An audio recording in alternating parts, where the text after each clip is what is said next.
Hello students, welcome to our channel Sadhika Education Class 8.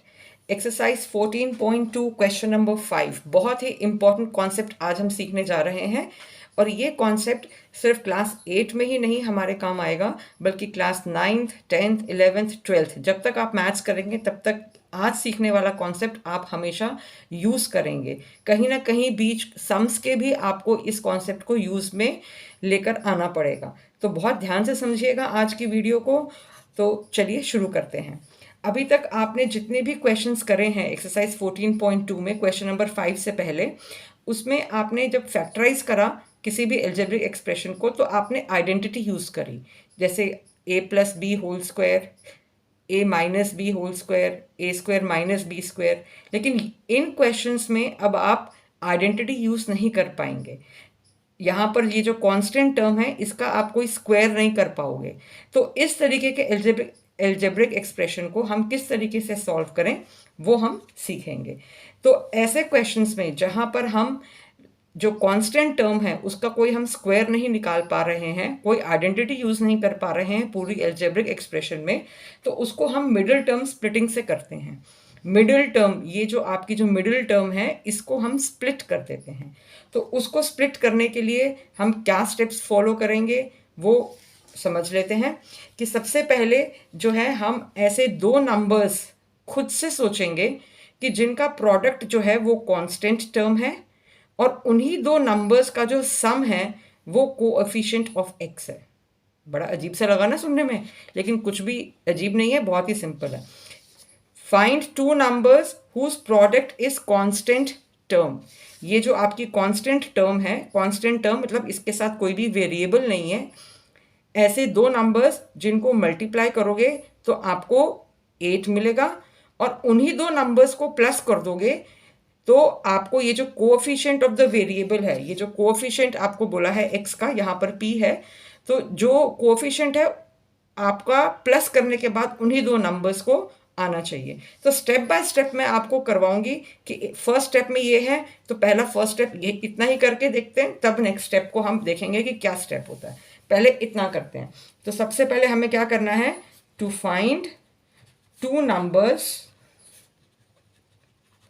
Whose, और sign के साथ लिखेंगे प्रोडक्ट क्या है, जो कांस्टेंट टर्म है यानी कि +8, प्रोडक्ट जो है वो +8 है और जो सम है वो +6 है। तो ऐसे दो नंबर्स जिनको मल्टीप्लाई करें तो वो +8 आए और ऐड कर दें तो +6 आए। तो किस तरीके से निकालें, तो जो प्रोडक्ट वाला नंबर है हमें उसके फैक्टर्स निकालने हैं। तो आप ये लिखोगे फैक्टर्स ऑफ 8। तो कैसे निकालेंगे, 8 के आप यहाँ पर फैक्टर्स निकाल लो, 2 के टेबल से आप इसको करो 2 4 ज़ा, 2 2 ज़ा, 2 2 ज़ा और इसको 1 ज़ा। तो या तो आप इसको कर सकते हो 2 4 ज़ा, इसको इस तरीके से आप लिख सकते हो कि अगर आपने 2 को 4 के साथ मल्टीप्लाई करा तो 8 आ गया, यहाँ हम ऐसे लिख लेते हैं 2 इंटू 4। या आप लिख सकते हो 4 इंटू 2, अगर आप ये ऊपर वाले दो नंबर्स को मल्टीप्लाई करो और तीसरे को छोड़ दो तो क्या हो गया 4 इंटू 2, इसी का उल्टा हो गया। या आप इन तीनों को ले लो, तीनों टूज को ले लो और ये हो गया आपका 2 2 ज़ा 4, 4 2 ज़ा 8 और ये 1। तो ये आपके फैक्टर्स बन गए। इनका उल्टा भी आप लिख सकते हो, उसमें कोई प्रॉब्लम नहीं है, क्योंकि मल्टीप्लिकेशन में पहला नंबर बाद में लिखा या बाद सेकंड नंबर बाद में लिखा एक ही बात। आप इसको 1 इंटू 8 भी लिख सकते हो। तो फैक्टर्स हमारे पास ये बन गए। तो अब हमने ये बताना है कि इन कंडीशंस को कौन से वाले फैक्टर्स सेटिस्फाई करते हैं, यानी हम उनको प्लस करें तो हमें 6 मिल जाए और मल्टीप्लाई करें तो 8 मिल जाए। तो 8 इंटू 1 मल्टीप्लाई करें तो 8 तो मिल रहा है, लेकिन 8 और 1 को प्लस करें तो क्या बनेगा, 9 बनेगा। तो अगर माइनस भी करेंगे तो 7 बनेगा, तो हम इसको तो ले नहीं सकते। अब इसको लें 4 इंटू 2 मल्टीप्लाई करें तो 8, 4 और 2 को प्लस कर दे तो 6। हम माइनस भी करके इसको यहाँ पे देखेंगे, 4 और 2 को माइनस करेंगे तो 2 मिलेगा, लेकिन प्लस में तो 6 मिल ही रहा है। तो हमारी ये वाली कंडीशन जो है, ये वाला फैक्टर हमें यहाँ पर यूज में आएगा। हम ये भी ले सकते थे, कोई प्रॉब्लम वाली बात नहीं, 4 इंटू 2 ले लो या 2 इंटू 4 ले लो, एक ही बात है। तो फर्स्ट स्टेप जो है हमारा यहाँ तक कि अभी हमने सिर्फ दो नंबर्स को आइडेंटिफाई कर लिया है कि वो कौन से दो नंबर्स हैं जिनका प्रोडक्ट जो है वो कांस्टेंट टर्म है और जो उन्हीं दो नंबर्स को हम ऐड कर देंगे तो वो कोएफिशिएंट ऑफ द वेरिएबल है। अब इनके साइंस हमने डिसाइड करने हैं। ये सबसे बड़ी प्रॉब्लम यहाँ पर आती है कि हमें इनके साइंस हम कैसे डिसाइड करें कि इसको +2 लें या +4 लें या -4 लें या -2 लें। ये सबसे बड़ा जो है प्रॉब्लम यहीं पर आती है बच्चों को, और यही मार्क्स कट जाते हैं। तो आपने यहाँ पर क्या लिखना है सबसे नेक्स्ट इसमें, कि आपने यहाँ पर 2 बॉक्स बनाने हैं जिसमें आपने दिखाना है कि इनको मैंने मल्टीप्लाई करा तो मुझे मिला +8, और इन्हीं दो नंबर्स को प्लस कर दिया तो मिल गया +6। अब इसको हम किस तरीके से करें? हम दो नंबर्स तो हमने आइडेंटिफाई कर लिए, 4 और 2 यहाँ भी लिख लिया, 4 और 2 को यहाँ भी लिख लिया।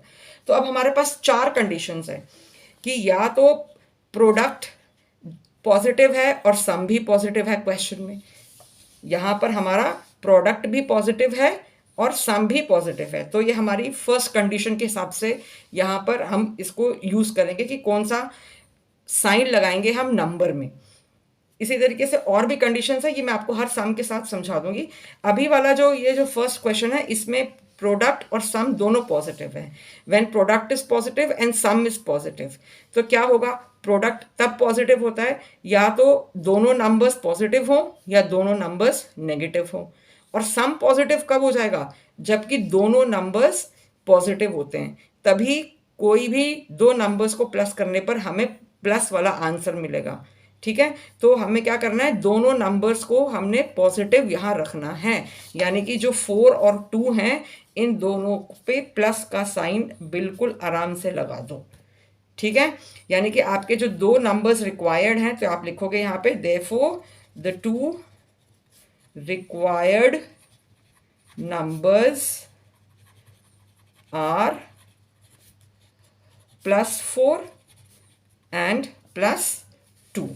अब आपके ये दो नंबर्स जो आ गए, ये आपने फर्स्ट स्टेप यहाँ पे कंप्लीट कर लिया फैक्टराइजेशन का, कि फाइंड 2 नंबर्स जिनका प्रोडक्ट कांस्टेंट है, टर्म के हिसाब से है, और जो सम है वो कोएफिशिएंट ऑफ x है। अब स्टेप 2 हमें बोलता है कि write the centre term using the sum of 2 numbers including proper signs. यानी कि ये जो आपके दो नंबर्स आपने निकाले अलॉन्ग विद देयर साइंस, इनको आप लिखोगे किसकी जगह पर? जो सेंटर वाली टर्म है उसकी जगह पर आप ये वाले दो numbers along with the sign लिखोगे। तो कैसे लिखें? अब आप यहाँ पे लिखो now p² + 6p + 8 is equal to, middle वाली टर्म को हमने अब सेम नहीं लिखना है, उसकी जगह पर हमने ये जो दो नंबर्स खुद से निकाले हैं इनको लिखना है। तो p² को हम एज इट इज लिखेंगे p², 6p की जगह हम लिखेंगे 4p, वेरिएबल को ज़रूर लिखेंगे, +2p साइन के साथ, तभी मैंने आपको साइन वाला जो है ये चार्ट दिखाया था, प्लस जो नेक्स्ट नंबर है दैट इज 8। ठीक है, अब ये हमारा स्टेप 2 कंप्लीट हो गया। स्टेप 2 में हमें बताया गया कि सेंटर में जो टर्म है उसकी जगह पर आप दोनों नंबर्स लिखो इंक्लूडिंग देयर साइंस। अब थर्ड स्टेप क्या होता है फैक्टराइजेशन में, कि आपको ग्रुप करने हैं टर्म्स के। ये जो आपने जो टर्म्स आपकी जो सारी की सारी आ गई, उनको आपने दो ग्रुप्स में बनाना है, फर्स्ट 2 को एक ग्रुप में और लास्ट 2 को दूसरे ग्रुप में। वो कैसे करेंगे? इसको, ये हमारी फर्स्ट 2 है और ये लास्ट 2 है, इनको आप एक ब्रैकेट में लिखो p² और 4p को, और 2p + 8 इसको आप दूसरी ब्रैकेट में लिखो। क्योंकि यहाँ पर प्लस का साइन था तो अंदर कोई साइन चेंज हुआ नहीं, मैंने नेक्स्ट टर्म का साइन चेंज नहीं करा। यहाँ पर भी एक बहुत बड़ी मिस्टेक जो है वो बच्चे आकर कर देते हैं, तो इसका आपने ध्यान रखना है। प्लस में तो कोई प्रॉब्लम नहीं है, जैसे ही अगर आप यहाँ पर माइनस का साइन देखोगे तो आपने हमेशा अगली टर्म का साइन चेंज करना है जब आप ब्रैकेट लगा रहे हो, कॉमन ले रहे हो। ठीक है, ये हमारा स्टेप 3 हो गया। अब स्टेप 4 में हमें बताया है कि हमें कॉमन फैक्टर्स निकालने हैं दोनों पेयर से। ये जो ईच पेयर हमने 2 पेयर बनाए हैं, इनमें से कॉमन फैक्टर्स निकालने हैं। तो कॉमन फैक्टर्स कैसे निकालें? p² + 4p, इनमें से p कॉमन निकल जाएगा इस वाली ब्रैकेट से, तो इधर p निकल गया, p² मतलब p × p, p रह गया, 4p में से p मैंने बाहर ले लिया तो 4 बच गया, प्लस 2p और 8, तो यहाँ पर कोई वेरिएबल तो है नहीं, तो वेरिएबल तो कॉमन बाहर नहीं निकाल सकते, लेकिन हमें यहाँ पर न्यूमेरिक वैल्यू दिख रही है। तो 2 और 8 दोनों 2 के टेबल में आते हैं, 2 4 सा 8 होता है और 2 1 सा 2 होता है। तो 2 कॉमन ले लिया तो यहाँ 1 p आ जाएगा, तो 1 लिखने की ज़रूरत नहीं है, तो सिर्फ p लिखेंगे और 8 की जगह पर हम यहाँ पर 4 लिखेंगे, क्योंकि 8 को 2 से डिवाइड करा तो 4 आया। ठीक है, अब ये स्टेप भी हमारा हो गया पूरा। स्टेप 4 कि हमने कॉमन फैक्टर निकाल लिया। अब कॉमन फैक्टर निकालने के बाद जो हमारे कॉमन फैक्टर्स थे उनको हमें एक सेपरेटली एक पैरेंथेसिस में लिखना है, मतलब कि इस वाली ब्रैकेट में लिखना है। पैरेंथेसिस वर्ड को देख के घबराना नहीं, ये सिर्फ इस ब्रैकेट का नाम है। तो ये जो कॉमन फैक्टर लिए, ये p और 2, इनको एक ब्रैकेट में लिखो। कहने का मतलब इस स्टेप का ये है। और नेक्स्ट स्टेप हमें उसने ये बोला है कि जो दूसरा भी आपने जो नंबर जो कॉमन था आपका ब्रैकेट में, उसको भी आप इस तरीके की ब्रैकेट में लिखोगे। तो ये आपका p+4 ये दोनों जगह पर है, तो ये कॉमन लेना है, तो ये एक ही बार लिखा जाएगा। ठीक है, अब एक यहाँ पर आपने हमेशा ध्यान रखना है कि ये वाला टर्म और ये वाली टर्म जब आपने कॉमन ली तो ये बिल्कुल सेम आनी चाहिए। ब्रैकेट के अंदर जो भी है साइन के साथ, अगर ये सेम है तो आपका आंसर ठीक है, अगर ये सेम नहीं है तो वापस ऊपर जाओ क्वेश्चन में और देखो कोई ना कोई प्रॉब्लम आपने ज़रूर करी है, कोई ना कोई गलती ज़रूर है। ठीक है, तो ये हमने क्वेश्चन को यहाँ पे सॉल्व कर लिया कि p² + 6p + 8 के अगर हम फैक्टर्स निकालेंगे तो ये होगा, आंसर हमारा ये आ गया। ठीक है, एक बारी और देख लेते हैं कि सबसे पहले हमने जो फर्स्ट स्टेप है कि जो कांस्टेंट टर्म है और जो कोफिशिएंट ऑफ x है उनको हमने लिखा कि ये दो नंबर्स हमने ऐसे निकालने हैं कि जिनका प्रोडक्ट कांस्टेंट टर्म है और कोफिशिएंट वाला जो वेरिएबल का है उसका सम ये है। हमने फैक्टर्स इस तरीके से निकाले, हमने बॉक्स बना के ऐसे लिख लिया। फिर ये जो हमने जो रूल्स अपने लिखे हुए हैं कि अगर सम पॉजिटिव है और प्रोडक्ट पॉजिटिव है तो हमारे दोनों नंबर्स पॉजिटिव होने चाहिए। अब उस अकॉर्डिंगली हमने साइन लगा लिया और फिर जो मिडिल टर्म थी उसको हमने ब्रेक करके इस तरीके से बीच में लिखा। फिर हमने ब्रैकेट्स लगा दी, दो टर्म्स को एक साथ लिख के फिर हमने कॉमन लिया और फिर हमने यहाँ पर ये देखा कि दोनों जगह आंसर सेम होना चाहिए। फिर हमने लास्ट में दोनों को ब्रैकेट में लिख दिया। ठीक है, अब इसी तरीके से हम क्वेश्चन नंबर 2 भी करेंगे। क्वेश्चन नंबर 2 में यहाँ पर हमें सारा कुछ पॉजिटिव नहीं दिया हुआ, यहाँ पर हमें जो सम है वो नेगेटिव दिया हुआ है। यहाँ पर हमें दिया हुआ है q² - 10q + 21। तो उसी तरीके से लिखेंगे टू फाइंड टू नंबर्स। हमारा पहला स्टेप यही है, हुज प्रोडक्ट क्या होना चाहिए, साइन के साथ +21 और सम क्या होना चाहिए -10। कोएफिशिएंट लिखना है। यही हमारा स्टेप 1 हमें बोल रहा है कि ये जो दो नंबर्स हमने निकालने हैं जिसका प्रोडक्ट कांस्टेंट टर्म है और सम जो है कोएफिशिएंट ऑफ x है, जो कोएफिशिएंट ऑफ वेरिएबल है विद देयर साइंस। ये स्टेप 1 हो गया हमारा। अब जो स्टेप 2 है इसमें हमने अभी कैसे निकालने, पहले तो अभी हम इसके फैक्टर्स निकालेंगे। स्टेप 1 को भी पहले पूरा करते हैं।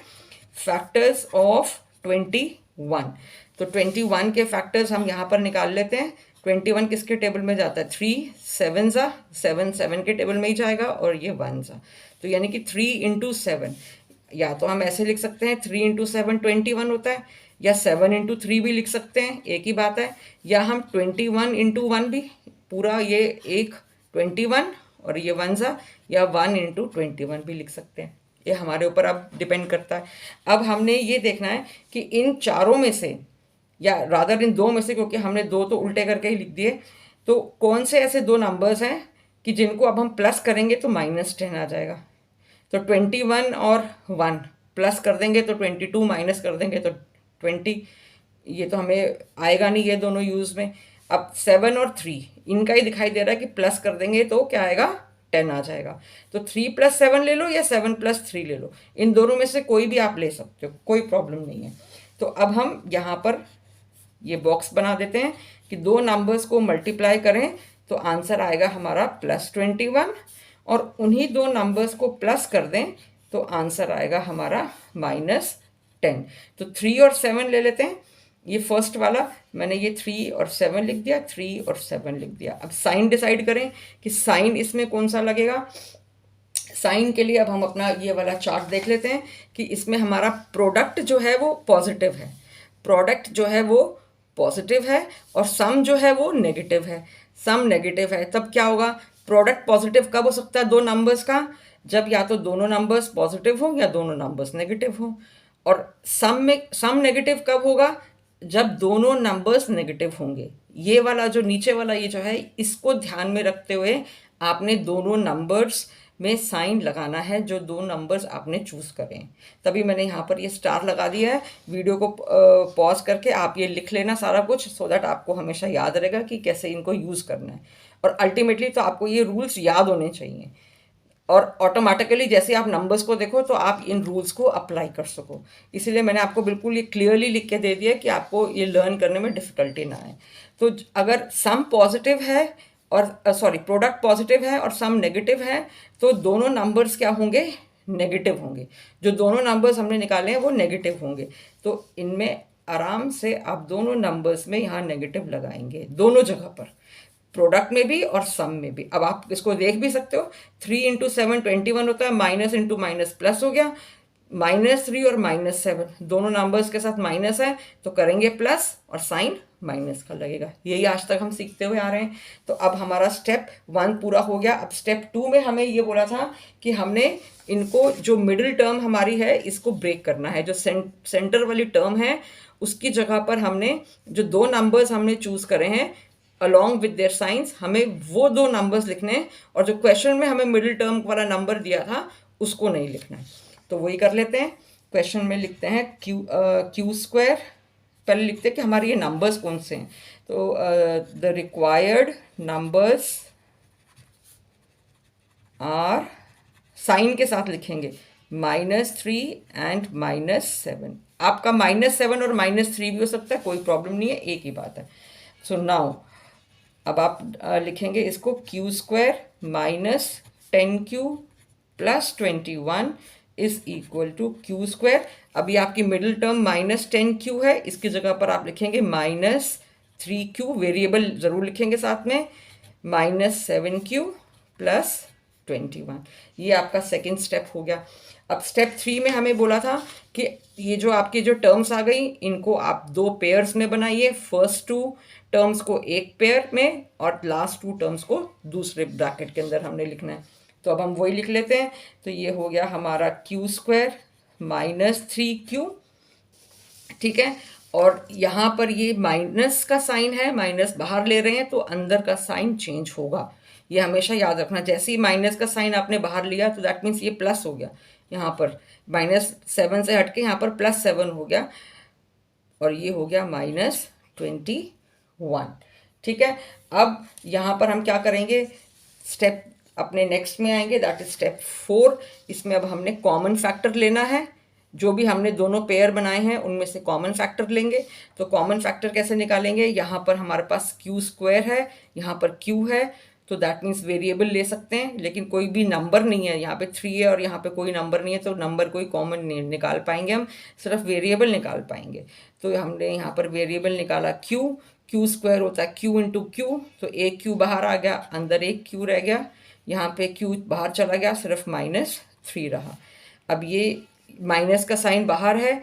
अब यहाँ पर हमें 7 कॉमन हम निकाल सकते हैं क्योंकि 7 3 21 होता है, तो 7 बाहर निकाल लिया, ये रह गया Q -3, 21, 7 3 21। अब हमने जो चीज़ चेक करनी होती है कि कॉमन निकालने के बाद जो ब्रैकेट में जो दोनों टर्म्स आई हैं वो सेम होनी चाहिए along with their sign.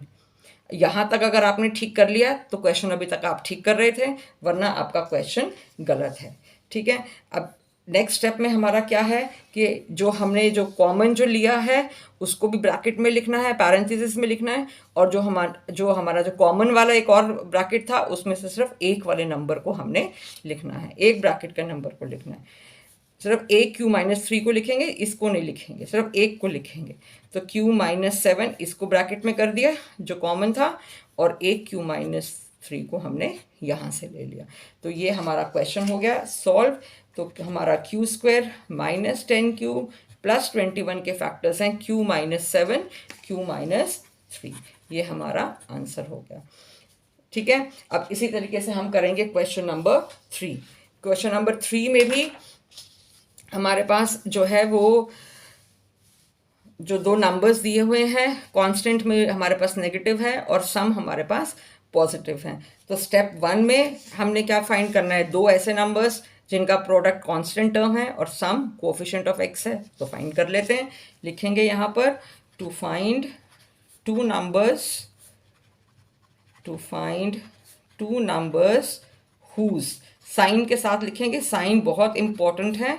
Product is -16 and sum is +6। Coefficient लेना है वेरिएबल का।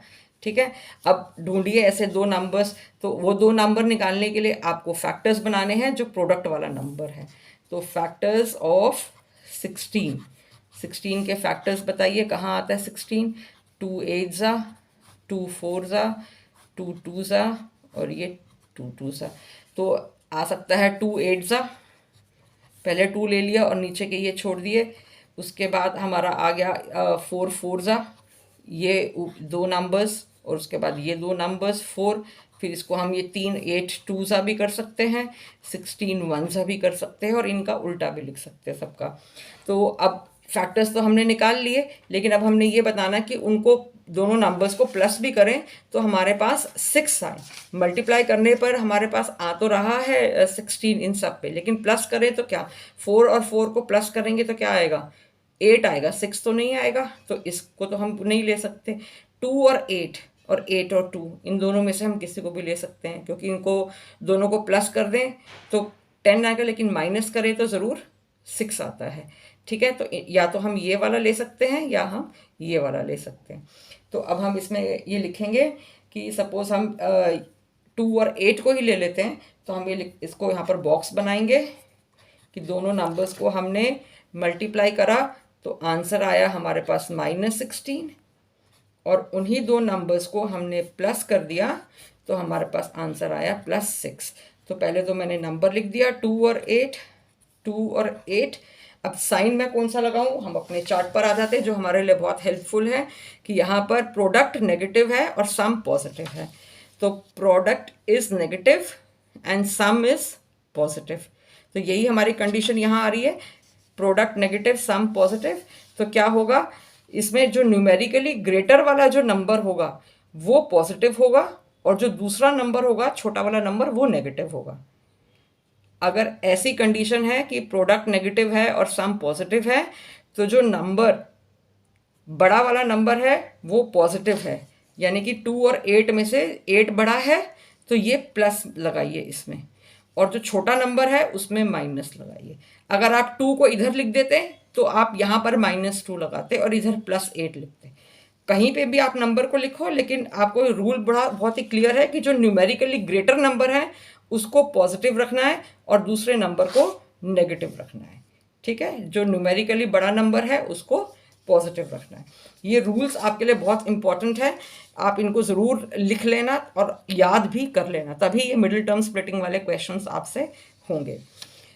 ठीक है, अब हम यहाँ पर लिख देते हैं, now the required numbers are -2 and +8। तो अब हम क्वेश्चन में जो है उसको हम ब्रेक करके कैसे लिखें, जो हमारा जो नेक्स्ट स्टेप है कि अब हमने इनको लिखना होता है, मिडिल टर्म को, जो क्वेश्चन में दी हुई मिडिल टर्म है उसको हम छोड़ देंगे और जो दो नंबर्स हमने लिए हैं वो लिखेंगे। तो हमारे पास आ गया p² -2p + 8p - 16। ठीक है, अब यहाँ पर लिखने के बाद हमारा जो नेक्स्ट स्टेप है उसमें हमें बोला है कि हमने इसके क्या बनाने हैं, ग्रुप्स बनाने हैं। फर्स्ट 2 टर्म्स को एक पेयर बनाना है, फिर लास्ट 2 टर्म्स को दूसरा पेयर बनाना है। तो वो बना लेते हैं। तो पेयर हमारा बना p² -2p, एक में प्लस को बाहर ले रहे हैं तो कोई प्रॉब्लम नहीं है, माइनस का होता तो यहीं रुक जाते और देखते कि अगला भी हमने चेंज करना है। प्लस है तो माइनस करोगे, माइनस है तो प्लस करोगे, लेकिन यहाँ पर प्लस था तो कुछ नहीं करना आपने। अब यहाँ पर हमने p माइनस 16 को ब्रैकेट में लिख दिया। सेकंड स्टेप भी हो गया। अब थर्ड स्टेप में हमें बोला है कि हमने फैक्टर्स निकालने हैं इन पेयर्स में से जो हमने पेयर बनाए हैं। तो यहाँ पे हमने p स्क्वायर और यहाँ पर p है, तो p कॉमन ले लेते हैं क्योंकि दोनों जगह वेरिएबल दिखाई दे रहा है। तो p स्क्वायर में आ गया p बाहर और तो एक ही p अंदर रहेगा। यहाँ पर p बाहर आ गया तो 2 रहेगा, प्लस यहाँ पर p नहीं है तो p हम कॉमन नहीं ले सकते। नंबर है तो नंबर को देखते हैं क्या लार्जेस्ट नंबर क्या बाहर आएगा, 8 आ जाएगा क्योंकि 8 2 सा 16 होता है।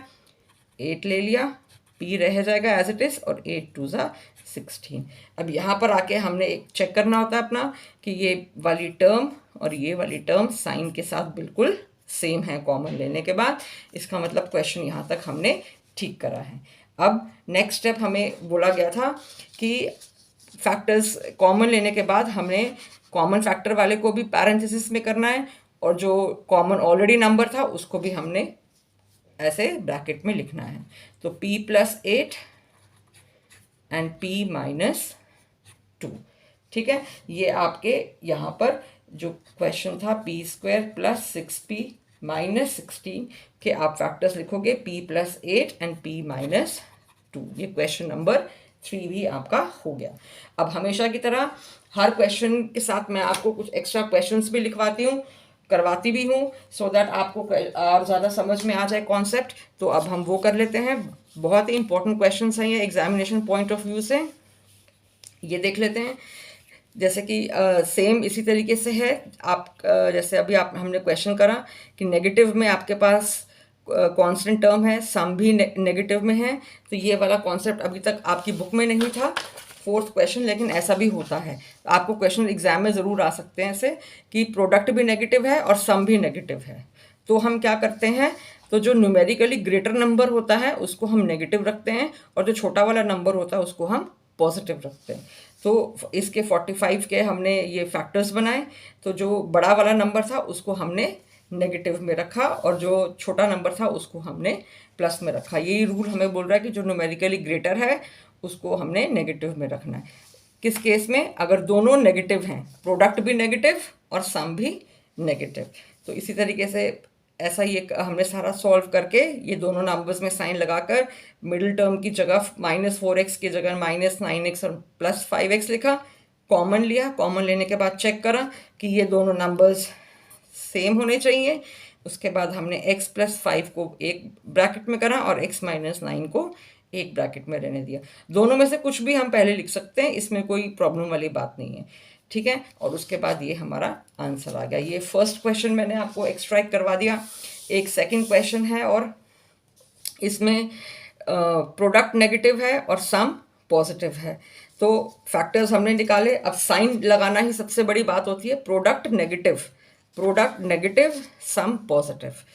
तो क्या होगा, जो न्यूमेरिकली नंबर बड़ा होगा वो पॉजिटिव होगा। जो न्यूमेरिकली नंबर बड़ा है, मैंने यहाँ पर 8 और 7 लिए हैं, तो जो न्यूमेरिकली नंबर बड़ा है वो 8 है, तो इसको पॉजिटिव रखा और जो छोटा नंबर था उसको नेगेटिव रखा। इसी तरीके से मैंने ये दोनों नंबर्स फाइंड कर लिए। अब जो मिडिल टर्म थी p, इसकी जगह पर 8p और -7p लिख दिए क्योंकि ये दो नंबर्स हमने निकाले, ठीक है। अब हमने यहाँ पर कॉमन लिया। कॉमन लेने पे देखा कि ये दोनों के आंसर्स बिल्कुल सेम है, तो इसका मतलब यहाँ तक क्वेश्चन ठीक था। p और -7 को एक ब्रैकेट में और p + 8 दो बारी है, सिर्फ एक बारी लिखेंगे, कॉमन वाला लिखेंगे। और ये हमारे फैक्टर सेकेंड क्वेश्चन के भी निकल गए। इसी तरीके से ये एक थर्ड क्वेश्चन है। इसमें जो है दो नंबर्स हमें जो दिए हुए हैं, कांस्टेंट वाला ये प्लस में है और सम जो है वो नेगेटिव में है। फैक्टर्स निकाले 12 के, 2 और 6, 4 और 3 निकले। तो अब ऐसी कंडीशन में क्या करेंगे कि अगर प्रोडक्ट पॉजिटिव है और सम नेगेटिव है तो दोनों नंबर्स जो हैं वो नेगेटिव होंगे। Both the numbers will be negative, ठीक है। तो ऐसे केस में हमने इन दोनों नंबर्स को नेगेटिव कर दिया। नंबर्स को बॉक्सेस में लिखा, नेगेटिव में करा। -7a की जगह -4a और -3a लिया, कॉमन ले लिया और ये दोनों नंबर्स सेम आ गए। इसका मतलब जो क्वेश्चन है यहाँ तक बिल्कुल ठीक सॉल्व हुआ। a और -3 को एक ब्रैकेट में और a - 4 को दूसरी ब्रैकेट में। इस तरीके से हमने अपने आंसर को लिखना है। ठीक है, ये एक मैंने और क्वेश्चन आपको दिखा दिया। अब नेक्स्ट एक ये लास्ट क्वेश्चन और है, उसके बाद है ये क्वेश्चन नंबर 4। इसमें आपके ये बिल्कुल दोनों नंबर्स ही पॉजिटिव है। ये सबसे इजी वाली कंडीशन है जहाँ पूरा ही पॉजिटिव है। तो ये जो चार्ट है इसमें इतना इसको रेफर करने की हमें ज़रूरत नहीं पड़ती है। तो पूरा पॉजिटिव है तो दैट मीन्स दोनों नंबर्स जो हमने निकालेंगे वो पॉजिटिव ही होंगे। ठीक है, तो पॉजिटिव थे, मिडिल टर्म की जगह हमने ये 3x और 11x जो नंबर्स फाइंड करे वो लिख दिए, ब्रैकेट लगाई, कॉमन लिया, x प्लस 11 यहाँ लिख दिया। ये दोनों नंबर्स बिल्कुल सेम निकले तो ये आ गया, और क्वेश्चन को इस तरीके से हमने लास्ट में ये लिख दिया। अब एक बहुत ही बढ़िया सा मैं आपको और एक क्वेश्चन का दे रही हूँ कि आप भी बोलोगे कि मैम इतना सारा एक क्वेश्चन के साथ करवा देती हैं। ये बहुत इंपॉर्टेंट क्वेश्चंस हैं, मिडिल टर्म स्प्लिटिंग से रिलेटेड ही। आप इनकी जो है स्क्रीनशॉट ले लो और इन क्वेश्चंस को ज़रूर ट्राई करना। ये 10 क्वेश्चंस हैं और आप जब करोगे तो आपको बहुत अच्छा लगेगा, बहुत कॉन्फिडेंस आएगा कि आपको कॉन्सेप्ट बिल्कुल क्लियर हो गया है। और ये इम्पॉर्टेंट कॉन्सेप्ट है, इसको आप बिल्कुल छोड़ नहीं सकते हैं। इस पर मास्टरी करना बहुत इंपॉर्टेंट है क्योंकि क्लास 8 में ही नहीं, 9, 10, 11, 12 जगह ये काम आएगा। और कमेंट ज़रूर करिएगा कि आपको ये जो इम्पोर्टेंट क्वेश्चंस मैं दे रही हूँ करने के लिए आपने कितने करे, आपसे कितने हो पाए, और आपको कैसा लगता है जब आप ऐसे एक्स्ट्रा क्वेश्चंस और करते हैं। हमारी जितनी भी चैनल पे जितनी वीडियोस हैं उसमें हर क्वेश्चन के साथ आपको इसी तरीके से और इम्पोर्टेंट क्वेश्चंस ज़रूर मैं देती हूँ करने के लिए और करवाती भी हूँ। जैसे अभी मैंने आपको ये 4 क्वेश्चन सॉल्व वाले दिखाए और ये 10 क्वेश्चंस जो हैं ये अनसॉल्व वाले हैं।